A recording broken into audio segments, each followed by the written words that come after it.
I have a question for you. What is more important, you individually or society, or maybe your social group, or maybe your company as something big, as combination of many ideas, many people? Obviously, this question is not that easy to answer. You can write your personal answer in the comments below or wherever you can write these answers.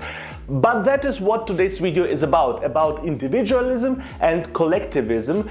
Basically, these are two philosophies that answer this question that I mentioned prior to now, but they answer this question differently. More about that in a moment. But obviously, before we begin, I have to tell you that this is Yury Experience, and here I share my various experiences about different topics. I currently do one piece of content per week, and I upload it on Monday. If you will enjoy this piece of content, please like, subscribe, do whatever is possible on your platform.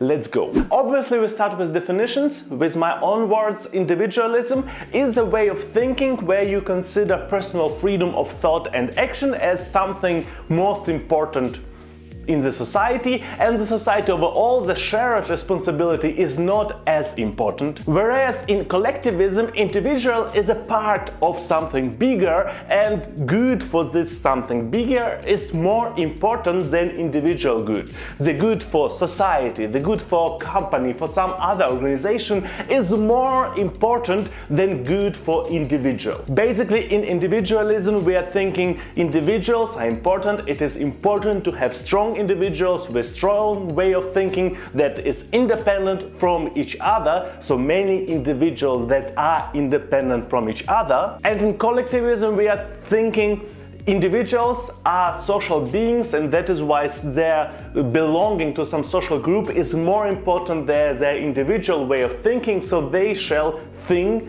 from this group way of thinking, from this group perspective. For example, when you do grocery shopping, how do you think? What do you think you need to buy? Something that is important for you, for your own personal profit, being it financial benefit, maybe you don't want to spend as much money on products, or maybe something for your personal health, or you think about it from this group point of view. For example, from ecology point of view, you buy products that are better for ecology. For example, you are more vegetarian type of person than person who eats meat. Basically, a lot of decisions that we do in our life can be separated in this category: individualistic decisions or collectivistic decisions. If you want, you can even say individualistic decisions are decisions for your own personal gain, and collectivistic decisions are for gain of the society or of some group. So when you are maybe even not considering your own gain, but only considering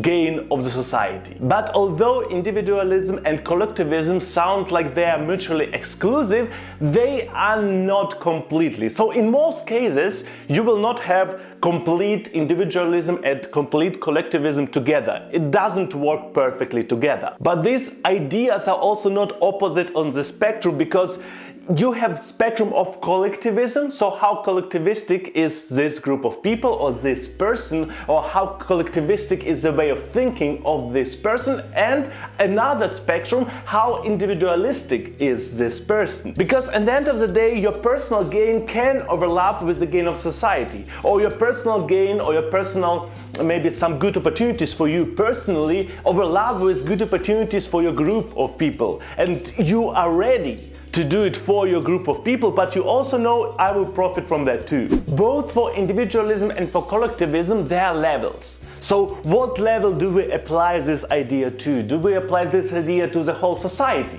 Or maybe to some social group? Or maybe to some smaller group of people? For example, for country, what is important? The life of one person, individual life, or the life of many people in society? What is more important to consider? How small do we look as a society? How small shall societal group be in order for it to be important in the eye of the whole society? For example, in more individualistic society, we have a big amount of individual rights. Each person has their rights of freedom, of whatever or whatnot, and when people come together, they create the society. Whereas in more collectivistic world or in more collectivistic country, the society makes the rules. So you basically have government, theoretically, and this government creates the rules. If you want to live in this country, you need to go along the rules of this government. Even though these rules, maybe these laws, can be detrimental to individual rights. So your personal rights will be decreased or maybe even removed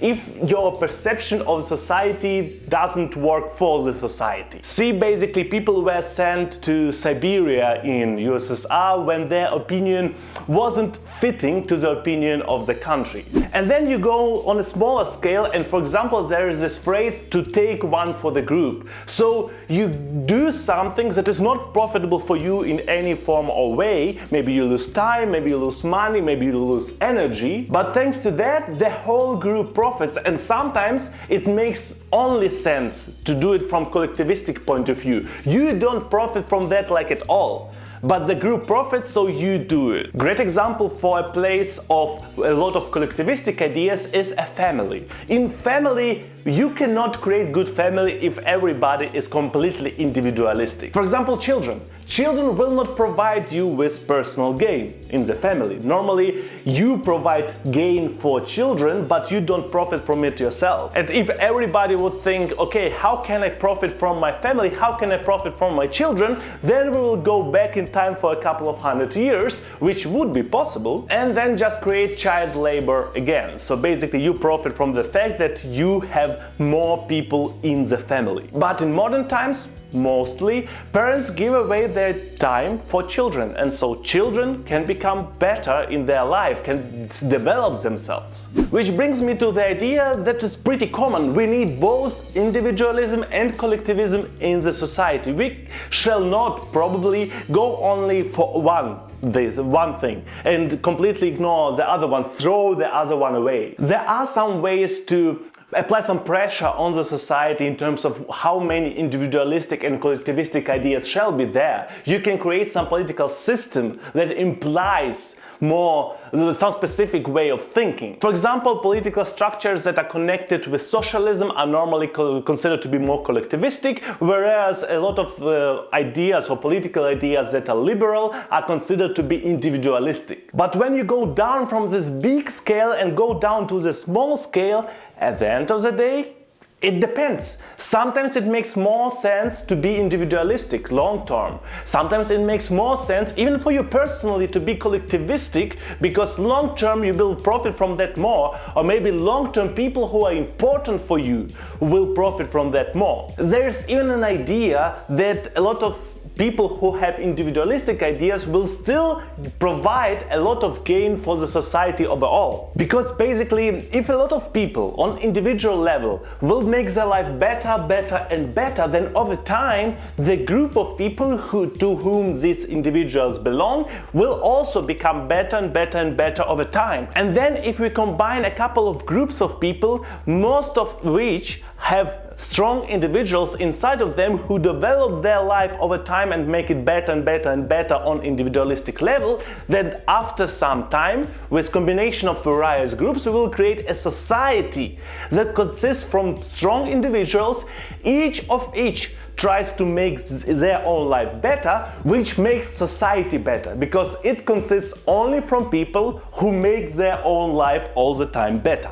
Obviously, it is a theory. In praxis, both collectivism and individualism are strongly dependent on ethics of this specific person and the society overall. Which brings the point that I repeat on a lot of occasions: isms, or these ism ideas, a lot of occasions, at least not always, are not bad per definition or are not good per definition. Both individualism and collectivism are pretty neutral ideas, but if applied properly based on our current ethics, then they become good, but if applied not properly and immoral, then they become bad for the society, for individuals, for group of people. But only because some people are more egoistical, it doesn't make them bad. that an egoistic people, an egoistic way of thinking or egoistic psychology is a part of individualism. And also, if a person is extremely altruistic, it also doesn't make that person per definition good. Altruism is also, on a lot of occasions, part of collectivism. It is basically when you put priorities of other people above your own priorities. And there is time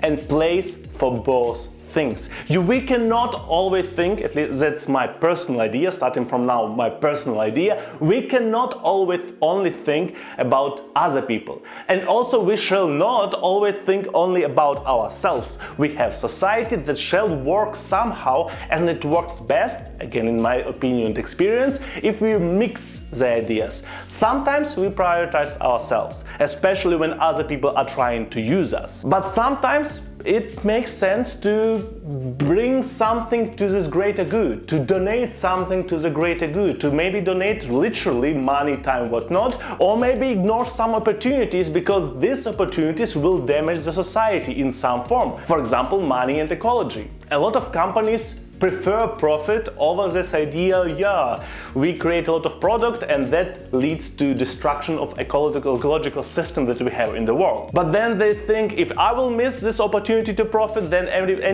somebody else will take this opportunity, and then they think then better me than somebody else. Instead of trying to push for maybe some new law that leads to the fact that production of something is not possible anymore, or the probability of that being produced is reduced. I did my best about this topic. I'm not sure whether I did very good, because even now I'm thinking that, like, did I cover it properly? Like, this is one of the videos where I'm not sure whether I covered it properly. It happens from time to time. I do my best to avoid the topics that I cannot cover properly, but sometimes it happens. Where this video idea came from was my comparison between the countries that I lived in. I lived in Russia, Germany, Ukraine and USA, and in my personal opinion, people in Russia and in USA are very similar in how individualistic they are. Whereas people in Germany are more ready, I think, to accept collectivistic ideas, to accept the ideas, okay, I will give away more from me, from my money, for example, in form of taxes,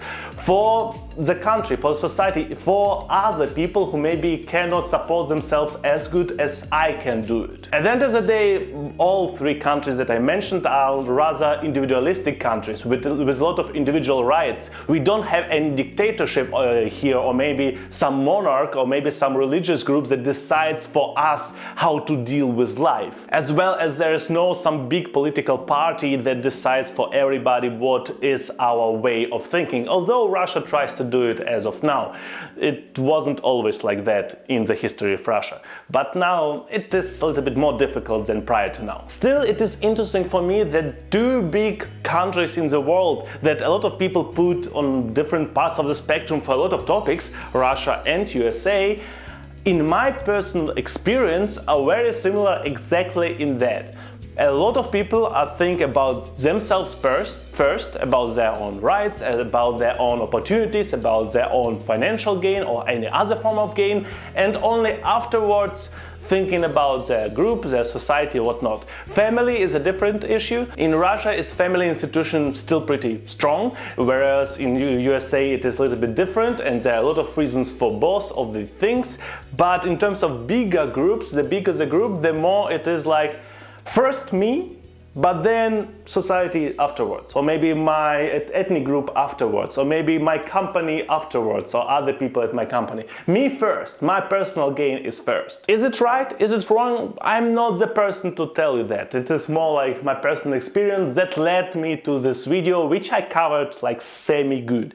And I encourage you to look more into the topic in the internet. There's enough sources for a lot of stuff over there. The only thing that I will probably consider saying you, don't forget about yourself when you are fighting for the world, and don't forget about the world when you are fighting for yourself. So basically be a grounded person who thinks about both things. I know it is difficult, but give it a shot. That's pretty much it. I hope you enjoyed this piece of content. If it is the case, please drop a like. You can also subscribe to the channel. You can also do something else that is possible on your platform. And I see you next Monday. Have a good week.